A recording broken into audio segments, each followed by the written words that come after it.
जय हिंद फ्रेंड्स, मैं मुकेश सिंह आज फिर आप सभी का स्वागत करता हूं अपने यूट्यूब चैनल के spoken English class through Hindi and Bhojpuri में। फ्रेंड्स, आज जो हम सीखने वाले हैं वो टॉपिक है सिंपल निगेटिव सेंटेंसेस।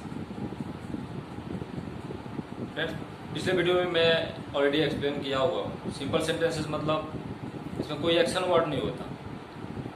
इसमें किसी नाउन या प्रोनाउन यानी किसी व्यक्ति या किसी चीज़ विशेष की क्वालिटी और उसके स्टेट्स यानी स्थिति को जब बताना होता है तो हम सिंपल सेंटेंसेस यूज करते हैं।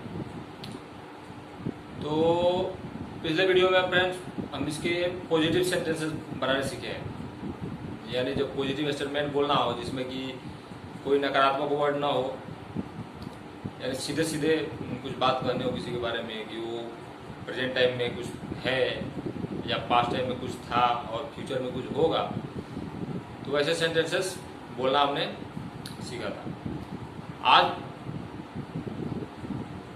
सीखेंगे उसी स्टेटमेंट को निगेटिव तरीके से अगर बोलना हो, नकारात्मक सेंटेंसेस के रूप में बोलना हो, तो उसके बारे में सीखते हैं। तो आइए फ्रेंड्स, आज के टॉपिक की शुरुआत करते हैं। तो फ्रेंड्स, निगेटिव सेंटेंसेस के बारे में बस इतना ही ध्यान रखना है, जो पॉजिटिव स्टेटमेंट होता है उसमें नहीं जुड़ा होता है, यानी कोई नकारात्मक वर्ड जुड़ा होता है। तो इसके स्ट्रक्चर हैं, जैसे हमने पॉजिटिव स्टेटमेंट के लिए पहले सब्जेक्ट यानी जो करने वाला व्यक्ति होता है या जिसके बारे में हम कुछ बोलने वाले होते हैं उसे बोलते हैं यानी उसे लिखते हैं। फिर उसके बाद वर्ब टू बी का रूप जो प्रेजेंट टाइम में इजेमार, पास्ट टाइम में वॉज वर और फ्यूचर टाइम में विल बी में रूपांतरित होता है, उसे यूज करते हैं। और उसके बाद सिर्फ इसमें नॉट जुड़ जाएगा और बाकी सेम उसके बाद जो भी वर्ड आएंगे वो नॉट के बाद लग जाएंगे। यही स्ट्रक्चर इसका, यानी अगर ऐसे फॉर्मूला ग्रुप में देखें तो subject plus helping verb plus not plus other word, इसके अलावा जितने भी वर्ड आएंगे उसके बाद आ जाएंगे। कुछ एग्जाम्पल हम यहाँ देख लेते हैं, जिसमें फर्स्ट एग्जाम्पल है, जैसे अगर बोलना हो मैं लड़का नहीं हूँ, सिंपल, क्योंकि इसमें कोई एक्शन वर्ड नहीं आएगा। सबसे पहले तो ये ध्यान में रखना है, यानी कोई किसी क्रिया को करते या कोई एक्शन करते नहीं दिखेगा, सिर्फ उसके बारे में कुछ बातें बताई जाएगी। तो मैं लड़का नहीं हूँ ऐसा अगर बोलना हो तो सिंपल पहले मैं यानी आई, उसके बाद पीछे से आगे की तरफ सबका इंग्लिश लिखते चले आएंगे। So I am not a boy. तो यहाँ नॉट जो है निगेटिव वर्ड है जिसका हिंदी अर्थ होता है नहीं, और इसका कोई रूपांतरण नहीं होगा। नॉट का नॉट यूज होगा। हमारे हेल्पिंग वर्ब जो सब्जेक्ट के अनुसार, जो प्रोनाउंस के अनुसार या नाउंस के अनुसार जो बदलते हैं, वो क्रिया सेम वैसी की वैसी रहेगी, सिर्फ उसके बाद नॉट जुड़ जाएगा। ऐसे कुछ और एग्जांपल देख लेते हैं। जैसे नेक्स्ट एग्जांपल है, हम सब ईमानदार नहीं हैं, यानी हम सब का क्या मैं पहले भी बताया था कि एक मैं के लिए आई और मैं की संख्या यहाँ ज़्यादा हो रही है, यानी हम सब, हम लोग, तो उसका इंग्लिश होगा वी के साथ लगेगा हेल्पिंग वर्ब आर, यानी वर्ब टू बी का रूप आर। नॉट ऑनेस्ट, ईमानदार को अंग्रेजी में ऑनेस्ट बोलते हैं। तुम एक डॉक्टर नहीं हो, you are not a teacher, तुम लोग शिक्षक नहीं हो, you are not a teacher. वह एक नेक्स्ट एग्जाम्पल है, वह एक लड़की नहीं है। तो यहाँ जब लड़की के लिए वह यूज होगा तो उसका इंग्लिश होता है सी। लड़का के लिए होगा तो ही, यानी किसी निर्जीव पदार्थ के लिए होगा तो इट। तो यहाँ जब लड़की की बात हो रही तो यहाँ यूज होगा सी। सो वह एक लड़की नहीं है, तो इसका इंग्लिश होगा सी इज नॉट अ गर्ल। लड़की का इंग्लिश होता है गर्ल। वह लड़का नहीं था, ये जो बात हो रही है पिछले समय की बात हो रही है, यानी बीता हुआ, तो उसका वह या लड़की की बात हो रहा है तो ही था, मतलब पास्ट टाइम में वॉज, ही के साथ वॉज यूज होगा। ही वॉज नॉट, नहीं के लिए नॉट, लड़की के लिए, लड़के का इंग्लिश होता है बॉय। सो कंप्लीट सेंटेंस होगा he was not a boy. Next देखते हैं, वह अगले साल शिक्षक नहीं बनेगा। यानी ये बात जो है फ्यूचर टाइम की हो रही है, मतलब आगे वाले समय, जो समय न बीता है न भी चल रहा है, आगे आने वाले समय में कुछ होगा, तो उसके लिए किसी भी सब्जेक्ट के साथ विल बी।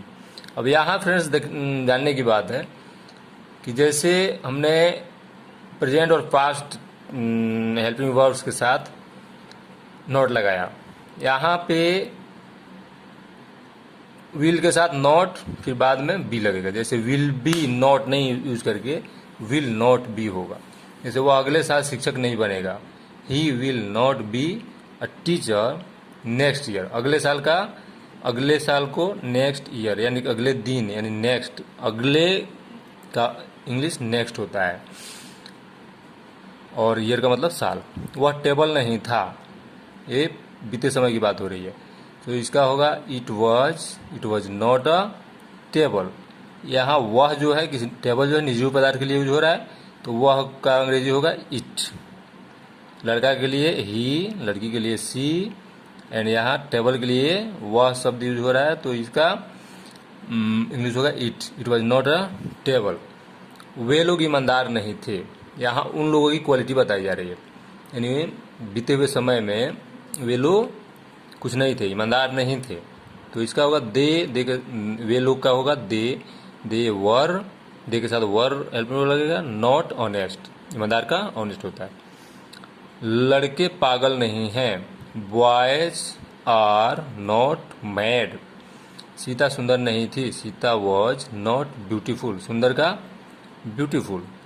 शिक्षक लोग तेज नहीं हैं, टीचर्स, यहाँ एक शिक्षक की बात नहीं हो रही है, एक शिक्षक की बात होती तो टीचर होता, यहाँ बहुत सारे शिक्षक लोगों की बात हो रही है, तो इनकी संख्या ज़्यादा है, तो उसमें एस ई एस जुड़ेगा उसे प्लूरल बनाने के लिए, जो कि हमने आगे वीडियो में वो भी एक्सप्लेन करेंगे डीपली।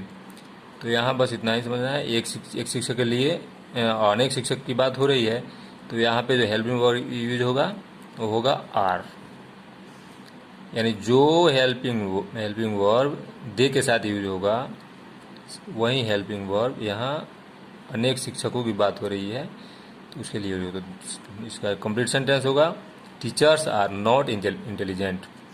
मिठाई गर्म नहीं है, मिठाई का होगा स्वीट, मिठाई को इंग्लिश में स्वीट बोलते हैं। Sweet is not hot, hot गरम को इंग्लिश में हॉट बोलते हैं। बकरियां काली नहीं थी, ये बात पिछले बीते समय की हो रही है, यानी बीते समय में बकरियां काली नहीं थी। बकरियों का होगा, यहाँ एक बकरी की बात नहीं हो रही है, बहुत सारी बकरियों की बात हो रही है, तो होगा एक गोट्स, एक बकरी की बात हुई तो होता गोट, और इसके साथ हेल्पिंग वर्ब यूज होगा क्योंकि बहुत सारी बकरियों की बात है, तो वर नॉट ब्लैक। अगर एक बकरी की बात हो तो गोट वॉज नॉट ब्लैक। यहाँ बहुत सारी बकरियों की बात हो तो गोट्स वर नॉट ब्लैक। तो फ्रेंड्स, इसी पे आधारित, इसी स्ट्रक्चर पे आधारित और भी अपने मन से बहुत सारे सेंटेंसेस क्रिएट करें, उसका प्रैक्टिस करें। रोज़ कम से कम 10-20 सेंटेंसेस खुद अपने से तैयार करें, उसे बोलें, सही हो गलत हो वो कोई नहीं रखता, मायने नहीं रखता, धीरे धीरे गलत से ही सही होगा। So friends,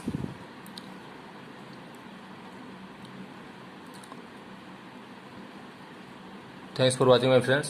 See you with next video and keep practicing regularly friends.